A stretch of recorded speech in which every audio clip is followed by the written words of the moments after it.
It is now a done deal. The position of the national chairman of the People's Democratic Party has been zoned to the north. The 94th National Executive Committee meeting of the PDP has ratified the Governor Ifeanyi Ugwuanyi Committee's recommendation on zoning of party offices. The party, however, remained evasive on the 2023 presidential ticket as party leaders resolved to debate the Governor Bala Mohammed-led committee on the review of the performance of PDP in the 2019 presidential election. The Bala Mohammed Committee had recommended that the presidential race be thrown open to PDP members, regardless of their geopolitical zones. The zoning of the national chairmanship to the north is likely to open door for the presidency to be zoned to the south.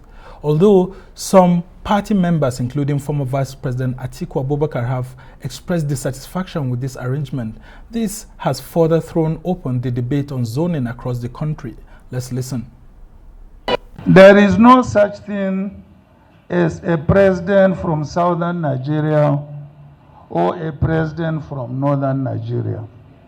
There is only one, a president from Nigeria, for Nigeria, by Nigerians. This country has a sense of fairness. This country has a sense of justice. This country has a sense of fairness. All right, joining me now is Professor Jodeofor Adibe of the Department of Political Science and International Relations at the Nasarawa State University. We will be talking on these issues generally as it affects the polity. You're welcome, Prof. Thank you.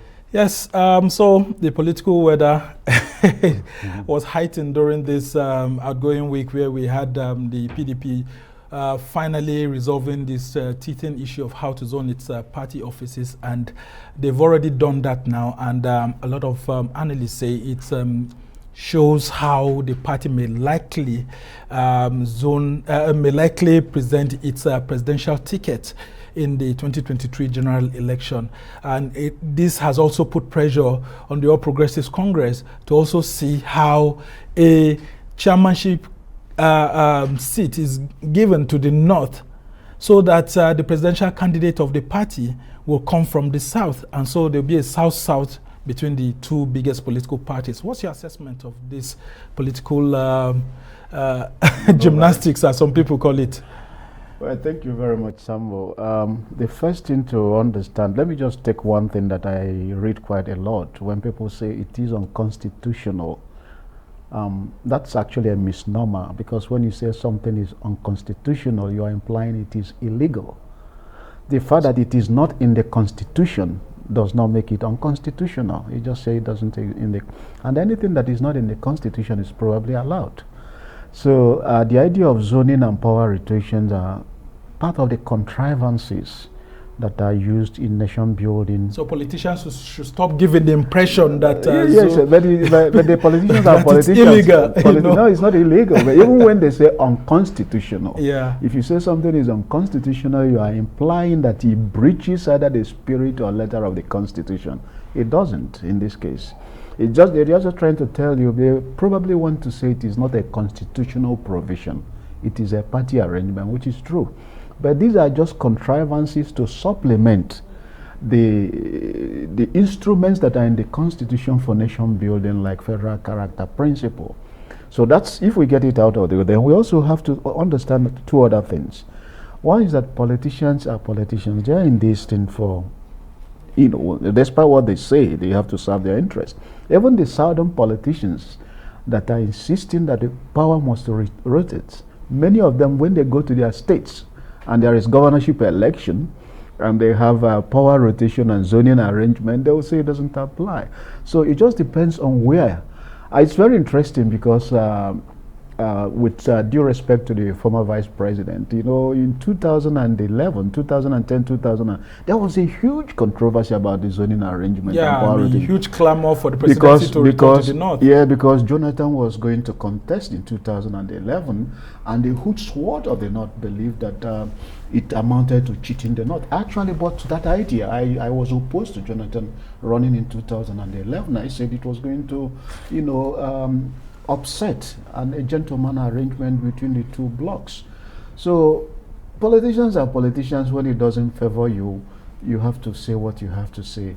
But I don't think, I think also both the North and the South, what they are doing now is horse trading.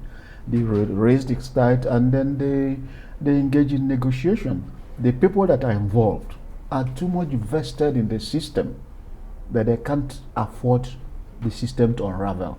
Now, Prof, there's always this clamor for zoning whenever it comes to election period. Yeah. If it favors the North, they will say, no, we don't need zoning any longer. It should be based on merit. And if it favors the South will also keep saying, look, we should focus on merit. What's the place of merit in politics? No, merit, what's zoning and power rotation, there's just a slight difference between the two concepts. They are not incongruous. They do not contradict the idea of merit. And can you help us understand? Now, for example, I say, when you say zoning, it means particular political offices are located to particular areas to the exclusion of others. Now, if it says South, then there is also micro zoning arrangement. Within the South, they have to agree among themselves which part of the South. And then you have to bring out somebody that other members, because if they say South, it doesn't mean you are going to stay contest among others. For example, in 1919, Olufale was there against Obasanjo, and probably there were other things, Ekwuemeran against Obasanjo. So you still have to come up, and people with your zone will then select somebody they believe is more competent or more acceptable to the generality of Nigerians. So it's actually not proper to start arguing that it contradicts the whole notion of merit. The other thing I wanted to point out is when you say rotation, it simply means certain political offices will have to move between agreed zones over a given period of time. So they are similar, but not exactly the same concepts. Okay. And there is no part of this country that does not have competent people. And when we say zone, don't forget, you are talking about a big area. So what we probably will be clamoring at this stage in the nation building process, if you are going to run for office at your age and you want to think, I have to respect this zoning, you calculate that before it comes to your zone again, you probably will be working with. Yeah, and that's why people are saying that zoning excludes merit, because there are lots of competent persons from all ethnic groups, not one particular section of the country and all of that. And people say, we've been doing this zoning for a long period of time, doing these rotation issues, and it still doesn't give us the best leaders. So do we really want the best leaders, or we just want people who are chosen from different political because zones? You are capturing it from a particular zone, that it doesn't promote merit. There is also, in a sense, in which actually it promotes merit, if it promotes competition. If, for example, it is the turn of the North, and they are going to tell you, oh, well, we have to put our best foot forward, because if we don't do well, they're going to castigate us. You can also look to competition. I don't think there's any part, but it's just that politicians are politicians.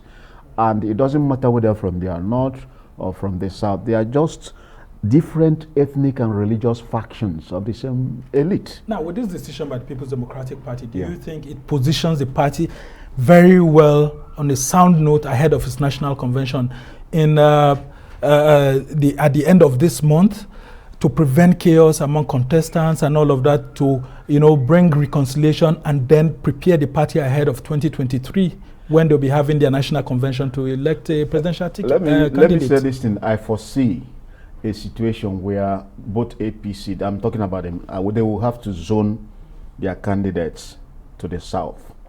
That I foresee, I'm predicting that. Why do I say that? In 2015, the PDP zoned the presidency to South, and Jonathan contested. And in 2019, they zoned it to the North, and Atiku, was the flag bearer. So it also makes sense that in 2023, they move it to the other side. But if you look at the number of tickets that have been given since 1999, the South has had 4, and the North has had 2. Beginning from 99, Obasanjo had in 99, 2003, and then in 2007, it went to the North. And then in 2011, it went to the South. In 2015, it went to the South. And then in 2019, it went to the North. So it's like 4 against 2. That's what people are saying in the party. If you bring that argument, you remember the time of MKO, one of the reasons he won was that there's this huge sentiment, similar to what we have here in the South, that they say, look, through the instrumentality of the military, the North has dominated the political machine. So it has to come back. It doesn't really matter Muslim or Muslim. So they close rank. So for example, in the Southeast, even though you have Sylvester Ugo as the running mate, to Tofa, he lost because the tendency there, look, and it tells us a little about identity construction, that identity that is perceived to be under threat will always be the one most vociferously defended. And that you can see now, the Northerners, you can see even the Benue State Governor, they close the rank to defend Northern interests. But what I see happening is, it is part of the negotiation, is part of brinksmanship. Although the Benue State Governor actually voted for the South to have the chairmanship of the PDP. In this instance, I want us to talk about identity politics and how it may affect, the polity in 2023. A lot of people are, talking about how it's the time of Igbos, how it's the time of Yorubas, how some people are saying, look, we still have to continue this democratic journey with the North after these 8 years, because if you look from 1999 till now, the South has had more chances than the North. Well, if you look at it, there will always be arguments. That was when Rimi, not everybody will buy into a particular argument. Even in an Anambra election before, people will oppose. If you go there, people will also go back to from 1966 to a long period where the North dominated the political machine. Very interesting. It is also interesting that some people can now say, oh, Yar'Adua didn't complete his tenure, we want our own. So you stretch the logic to whichever will benefit. And I mean, that's the identity politics I'm talking about. That is when they are talking of democracy, the North will say since 1999 we've been shortchanged. So but when you look at the entire thing, you see that the North has had more power than the South. If you change it. But if we start from you just have to look at the political parties at the dispensation.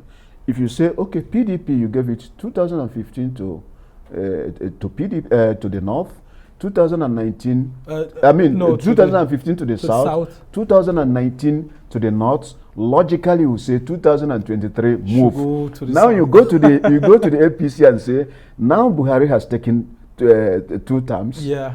8. Are you going to succeed again?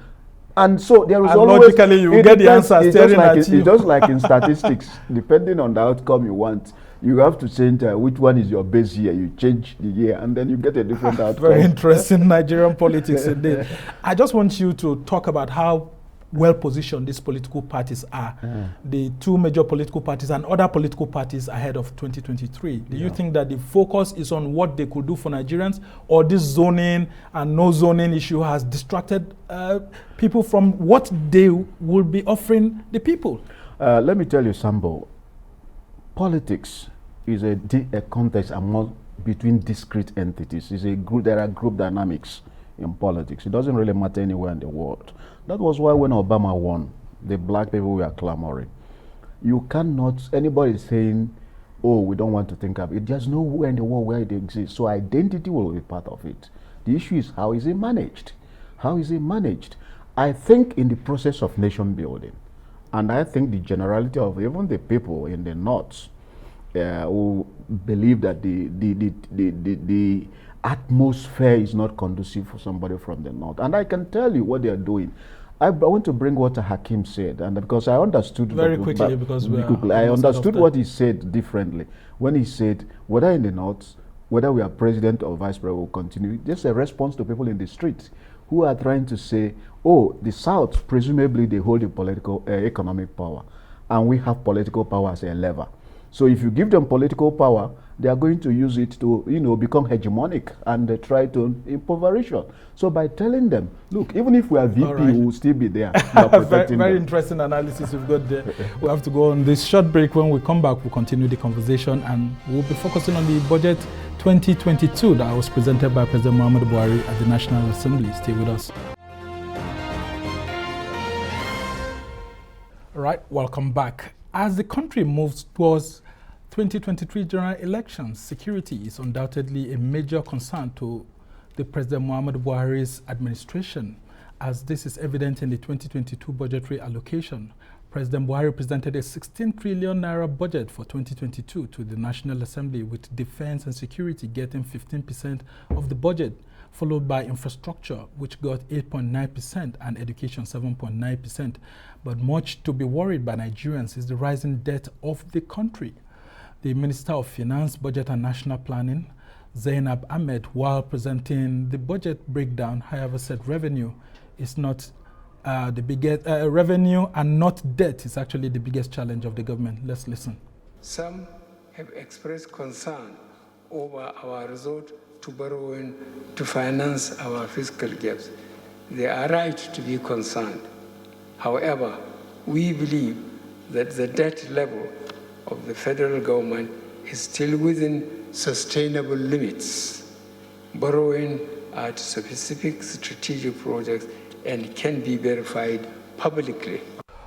All right, President Muhammadu Buhari there explaining that issue of revenue. And I still have with me in the studio Professor Jodeofor Adibe of the Department of Political Science and International Relations at the Nasarawa State University. And I'm now being joined by Barry Avotu Johnson, who's the National Chairman of the Nigeria Youth Democratic Party. Welcome, gentlemen. Let me start with you. What's your party's analysis of the 2022 budget, which the President has said is of economic growth and sustainability? Well, thank you for having me.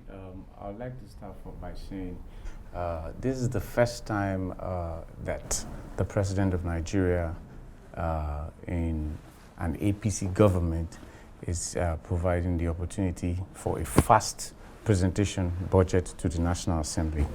And for him to have... He did same in the 2021 version. Yeah, but the timing is different. What we are looking at is a budget that should contain the youth's activities in it. Politics, budgetary, in economic recovery, and all of that. So we are looking at a budget for 2022 that will have something to do with the development of our people. We are more interested in credible democracy. Democratic education. I mean by giving the youths the opportunity to participate in the electioneering process, and so doing it will help in coping down the activities of juvenile delinquency in our society, because most of the people who participate in kidnappings and banditries, they are youths. So by the time the budget... What's your analysis of the budget for youth as presented by President Buhari? Well, for now, we actually cannot say that it is positive. We have not been given the opportunity to give analysis to it, because it's not a, let me say, it's not already a public document that for now, it's still a proposal. The President says he's focusing more on social investments, where we have lots of empower for young people and all of that. So let's come to you, Prof.